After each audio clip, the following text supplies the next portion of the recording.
Fala pessoal, aqui é Jorge Joestar, o Ota King, e hoje eu vou começar a falar de quadrinho velho.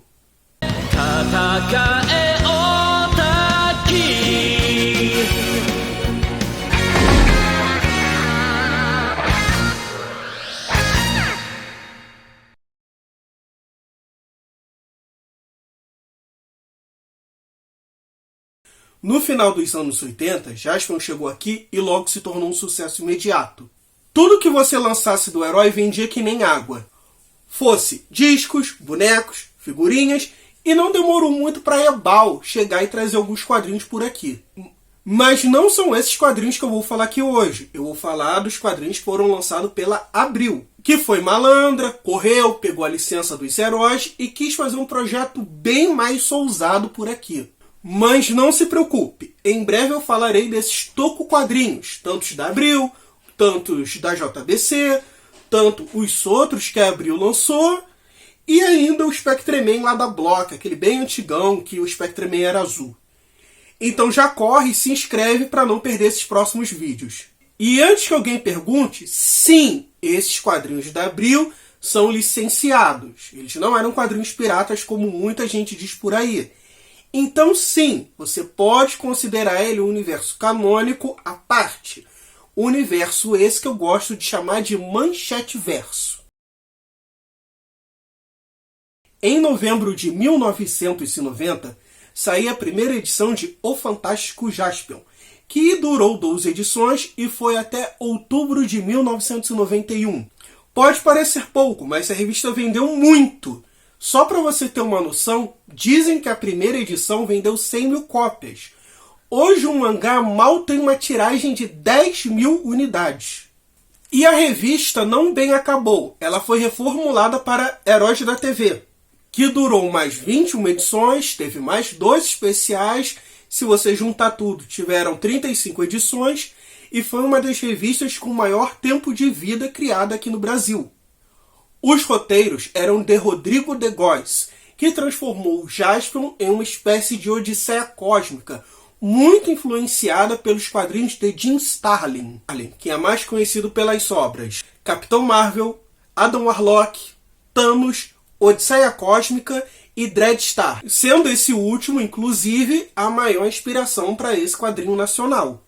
As 4 primeiras edições foram desenhadas por Aluir Amâncio, que por muitos anos desenhou ali o Zé Carioca e por algumas vezes desenhou os quadrinhos da DC mais voltado para o público infantil, como por exemplo o Superman Adventures. As outras 8 edições foram desenhadas por Marcelo Arantes.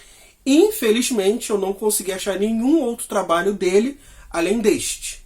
Além de Jaspion, o quadrinho ainda trazia histórias de Changeman, Flashman, Mashman e Boomerman. Mas eu não vou falar dessas histórias hoje. Eu vou falar no próximo vídeo, porque eles fogem totalmente dessa temática de Odisseia Espacial.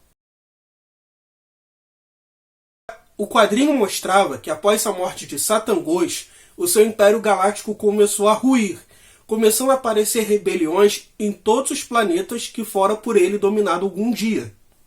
Até que surge Nimbus, o usurpador, que organizou o Império e tomou o controle dele para si. Nimbus tem um cabelo punk, uma roupa de Mad Max, um peito totalmente desproporcional, e ele parece muito mais um vilão genérico ali de super-herói, do Esquadrão Atari ou dos Omega Man, do que um vilão de Tokusatsu propriamente dito.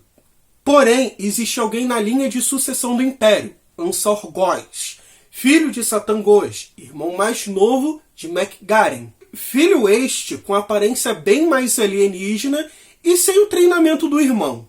Ansor passa a usar a armadura do Mac-Garen e jura tomar o Império novamente para si. Já o Jaspion, bem, tudo que envolve o herói nesse primeiro arco é terrível. Jaspion agora tem o rosto do Peter Parker e às vezes ele lembra também o Star Fox dos Vingadores. Ele é preguiçoso, malandro, mulherengo. Ele não quer mais lutar contra o Império de Satangos porque ele não quer se envolver com política. Ele meio que virou um verdadeiro incel. A Henri virou uma morena genérica, gostosa, totalmente apaixonada e ciumenta pelo herói e ela é muito amargurada por ser um robô e não uma mulher de verdade, então nunca vai poder se tornar uma esposa de verdade. Tipo... E o pequeno Edin? Quem é esse? Bem, simplesmente trocaram o nome do Tarzan, aquele bebê da profecia do pássaro dourado, para Edin. Creio eu que seja devido aos direitos autorais que envolviam o nome do rei da selva. Então tomaram essa saída, que nem é tão ruim assim. O pequeno Edin é tratado como um super ser, que deve ser treinado para manter a paz no universo a qualquer custo. E ainda ganhamos uma personagem nova, Anti-Ea, uma rebelde, clone da Mary Jane, que vem seduzir o Jaspion e convencer ele a atacar o Império. Ela, na verdade, é uma espiã do Satangos, que voltou à vida muito mais fraco e por isso ele não tem forças para derrotar o Nimbus. Então ele faz esse plano para usar o Jaspion para poder recuperar o seu império. E falando dele, Satangos está totalmente diferente nessa versão. E não é somente por conta do visual. Ele está muito mais ardiloso, inteligente, conquistador, cruel e muito mais ativo na história. Isso acaba me lembrando um pouco a transição do Darth Vader, que era muito mais um capanga no episódio 4 para um estrategista no episódio 5. Esse primeiro arco dura as 6 primeiras edições, metade da primeira revista, e nem por isso acontece tanta coisa.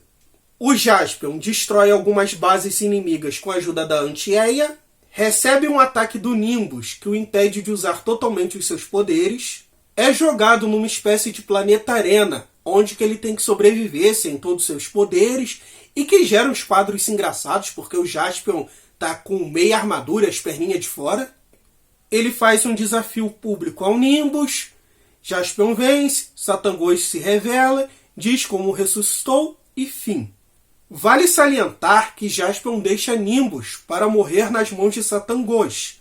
Por mais que o nosso herói matasse indiscriminadamente alienígenas durante a série de TV, eu não acredito que ele faria uma coisa dessas. Esse primeiro arco é muito parecido com Herdeiros do Império, uma saga de livros do Star Wars, onde o Grã-Almirante Thrawn toma o Império para si, após a morte de Palpatine e de Darth Vader, exatamente como o Nimbus o fez. E ainda temos Samara Jade, uma espiã dupla, que tem envolvimento amoroso com Luke Skywalker. E olha, eu detesto a ideia da Anri ser uma espécie de par romântico loucamente apaixonado pelo Jaspion, mas isso ainda é muito melhor do que se fosse com Anti-Ea. Como Star Wars influenciou diretamente a criação de Jaspion, é muito curioso que a sua continuação do Piniquim pegou referências justamente da continuação de Star Wars daquela época. Após essa primeira parte, a revista deixa de ter grandes arcos de histórias para ter histórias mais soltas e, olha, bem melhores.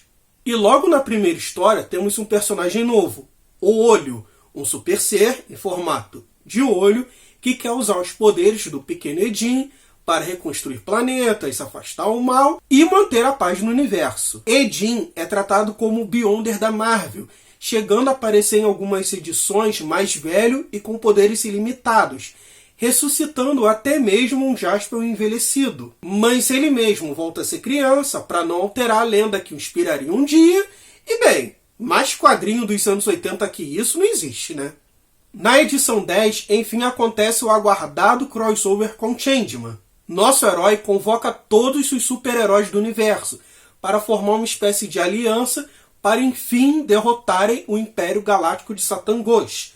E como Ibuki é um alienígena, ele acaba recebendo esse comunicado e passa a mensagem para o Change Dragon, que comparece à reunião. Esse crossover é um total desperdício. Os nossos heróis nem sequer lutam lado a lado. O Change Dragon mesmo não aparece, só aparece o capacete dele em alguns quadros. Mas não se preocupe, eles vão se encontrar mais vezes nas próximas edições.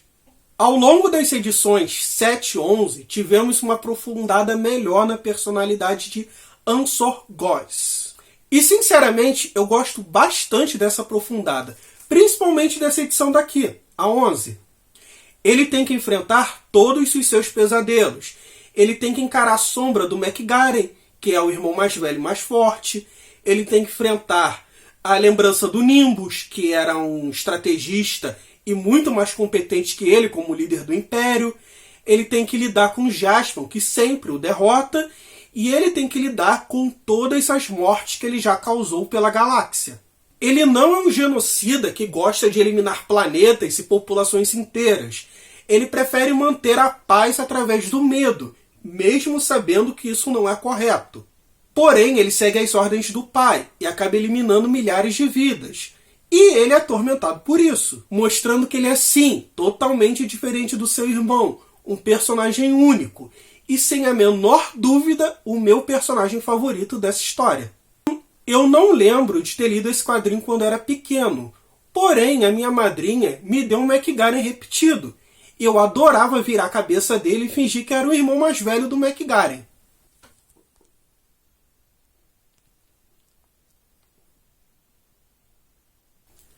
Na última edição, Jaspion é enviado para 250 anos no futuro, aonde a batalha entre o universo e o Império Galáctico de Satangos ainda não terminou. O nosso herói é uma lenda, o Edin um super mago e o Ansorgos um aliado.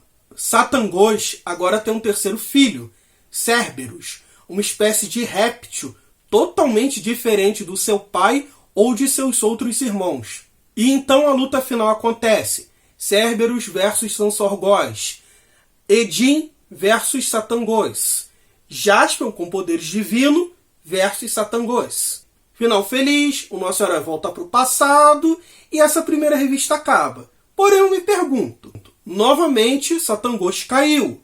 Derrotar o Império não é derrotar o seu imperador. Não vai outro general tomar o poder e recomeçar essa guerra? Porque isso já aconteceu com Nimbus, isso já aconteceu no Herdeiros do Império. Isso acontece na vida real. Então, essa história, essa odisseia cósmica entre o bem e o mal é uma história cíclica? Ela nunca vai terminar? Jaspion ainda terá mais histórias na Heróis da TV, bem como um crossover com Spilvan. Porém, como elas fogem dessa proposta, dessa odisseia cósmica, dessa inspiração do Jim Starlin, eu preferi separar esse vídeo em duas partes. Então não perca tempo. Se inscreve, porque muito em breve vai sair aqui a review da revista Heróis da TV, onde tem Changeman, Flashman, Maskman, Cybercops, Kamen Rider Black, Spilvan e o Manchete Verso, que eu gosto de chamar, é muito mais unificado, é muito mais redondinho. Deixo esse vídeo em homenagem a Rodrigo de Góes, o roteirista dessas histórias, que faleceu em 2018, após uma crise de asma e uma parada cardíaca. Muito obrigado por marcar a infância de tantas crianças. Suas histórias mereciam ser mais lembradas. Descanse em paz. É isso aí, pessoal. Se você curtiu, deixa seu like, se inscreva, compartilha, comente. Se você não gostou, dá dislike, compartilha em grupos que você acha que também não vão gostar, me xinga nos comentários, se inscreve para ver as próximas merdas que eu vou falar. E é isso aí. Falou!